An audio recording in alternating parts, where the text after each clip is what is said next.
Nakakatawa itong reaksyon ni Anthony Davis sa sinabi ni Nico Harrison sa kanya nung ito'y tumawag na. Actually, kagabi pa na tawang-tawa ako patungkol dito sapagkat para bang nababaklaan ako sa mga sinasabing ito ni Nico Harrison kay Davis. Eto kasi, I told you I was gonna get you one day.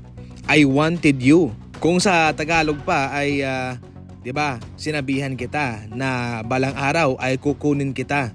Gusto kasi kita. Kaya ito yung naging reaction dito ni Davis, mga idol, na para bang nawiwerdan siya sa kanyang mga naririnig kay Nico Harrison. Eventually, mga idol, ay naging maganda naman daw ang pagtrato ng mga Dallas Mavericks fans sa kanya despite na medyo masakit ang ginawa ni Nico Harrison sa pag-trade nito kay Luka. At sa kanyang hotel nga, sa kanyang unang araw sa Dallas ay mayroon siyang natanggap na note na mayroong nakasaad na "We love Dallas, we love barbecue, we love Luka, we love championship, at ang boo na matatanggap mo ay hindi para sa'yo." Parang nagbigay ng assurance dito ang mga fans ng Dallas Mavericks na despite sa mga pangyayaring ito, kung sila'y mangbubu, hindi ito para kay Davis, kundi para ito sa Dallas Mavericks at kay Nico Harrison. Samantala, mapahanggang sa ngayon ay free agent pa rin po sa Stephen Curry patungkol sa sapatos. Pero alam nyo ba na sa kanilang laban kontra Sacramento Kings ay sinuot mismo ni Stephen Curry ang hindi pa nailabas na sapatos ni Kyrie Irving na anta kay 3. Ito ang bagong sapatos ni Kyrie, mga idol, na hindi pa inilalabas sa merkado. Pero kay Stephen Curry, mayroon na siyang suot-suot. Noon pa man ay malakas na ang mga usap-usapan na saan talaga pipirma itong si Stephen Curry. Yung isa sa mga shoes ng Anta ay mayroong logo niya.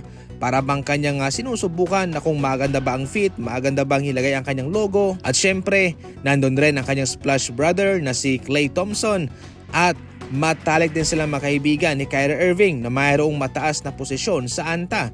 Kaya so far, mayroong mutual na relasyon sa pagitan ni Stephen Curry at ng Anta. At higit sa lahat, napakagalante ng Anta kay Klay Thompson. At syempre, kay Stephen Curry pa kaya. Baka for life, lifetime ang kontratang matatanggap niya. Samantala, sinampal ulit ng realidad itong si Brooks, mga idol, sa kanilang bangayan ni Kevin Durant. Sa kanilang laban ay hindi po maiwasang i-trash talk ni Brooks itong si KD.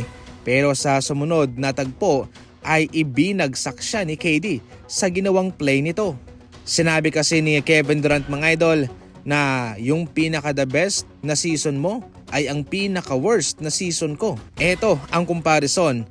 Best season ni Brooks ang 20 points per game, pero kay Kevin Durant, worst season niya yan. Talagang hindi ka uubra kay KD kahit na i-trash talk mo pa siya sapagkat mayroong resibo, mayroong ebidensya. For more NBA updates at usapang NBA, tumuto ka lang. And as always, thank you for watching.